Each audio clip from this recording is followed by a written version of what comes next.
Assalamualaikum warahmatullahi wabarakatuh. Saya akan menjelaskan bab 4 yang berjudul penjadwalan CPU. Penjadwalan CPU ada pun dasar-dasarnya. Yang pertama konsep dasar dan definisi, kedua kriteria penjadwalan, dan yang ketiga algoritma penjadwalan. Yang pertama, konsep dasar. Sistem operasi modern umumnya merupakan sistem multitasking. Tujuan utamanya adalah untuk mempunyai proses berjalan secara bersamaan untuk memaksimalkan kinerja dari CPU. Pemanfaatan CPU maksimal diperoleh dengan multiprogramming. CPU input-output burst size. Pelaksanaan proses terdiri dari suatu siklus tunggu input-output dan eksekusi CPU. Adapun terdapat dua macam proses. Yang pertama input-output bound proses, yaitu menghabiskan waktu lebih banyak untuk mengerjakan input-output daripada di CPU. Yang kedua CPU bound proses, jarang melakukan permintaan input-output menggunakan lebih banyak waktunya di CPU. Definisi penjadwalan proses. Definisinya merupakan kumpulan kebiasaan dan mekanisme sistem operasi yang mengatur urutan dan jangka waktu eksekusi proses-proses yang aktif.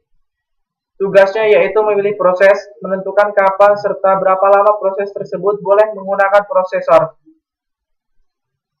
Komponen penjadwalan proses. Untuk menjalankan penjadwalan sistem operasi membutuhkan sejumlah komponen yaitu sebagai berikut. Yang pertama, antrian penjadwalan, scheduler queue. Yang pertama ready queue, kedua input-output queue, dan yang ketiga job queue. Komponen penjadwalan proses. Yang kedua penjadwalan, scheduler.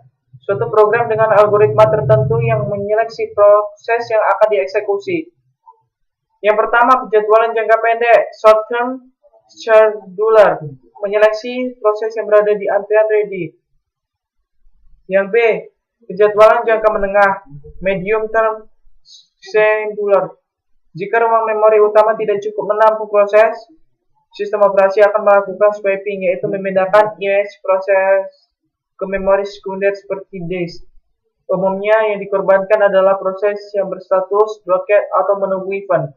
Jika event sudah selesai, image proses harus dikembalikan ke memori utama. Dispector yaitu merupakan sistem operasi yang berfungsi melakukan pengalihan eksekusi dari proses yang running ke proses yang dipilih oleh short-term scheduler. Bertugas memindahkan isi register prosesor ke PCB proses yang dihentikan. Kriteria penjadwalan proses. Yang pertama, efisiensi. Penggunaan waktu CPU seoptimal mungkin. Prosesor terpakai terus-menerus selama masih ada antrian ready. Yang kedua, waktu tanggapan. Mempercepat waktu tanggap dengan pemakai secara interaktif. Response time adalah waktu antara pengguna memberikan input dengan sistem operasi memberikan output atau umpan balik ke pengguna. Yang ketiga, waiting time. Harus minimum mungkin. Merupakan durasi waktu yang dihabiskan suatu proses dalam antrian ready selama siklus yang dipakai. Algoritma penjadwalan. Yang pertama, first come, first served, FCFS. Yang kedua, shortest job first, SJF. Yang ketiga, shortest remaining time first. Dan yang keempat, priority.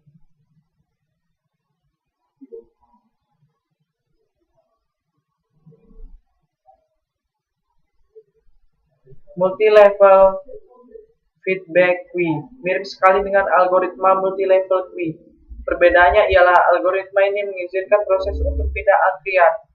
Algoritma ini didefinisikan melalui beberapa parameter antara lain yaitu yang pertama jumlah antrian, yang kedua algoritma penjadwalan tiap antrian, dan yang ketiga kapan menaikkan proses ke antrian yang lebih tinggi. Penjadwalan multiprosesor. Seperti halnya pada prosesor tunggal, prosesor jamak juga membutuhkan penjadwalan. Namun pada prosesor jamak penjadwalannya jauh lebih kompleks daripada prosesor tunggal karena pada prosesor jamak memungkinkan adanya load sharing antar prosesor yang menyebabkan penjadwalan menjadi lebih kompleks. Penjadwalan multiple prosesor. Penjadwalan asymmetric multiprocessing atau penjadwalan master slave. menangani semua keputusan penjadwalan, pemrosesan input-output, dan aktivitas sistem lainnya hanya dengan satu prosesor. SMP, Systemic Multiprocessing, adalah pendekatan kedua penjadwalan prosesor jamak, di mana setiap prosesor menjadwal dirinya sendiri. Self-scaling. Sekian presentasi dari bab 4. Wassalamualaikum warahmatullahi wabarakatuh.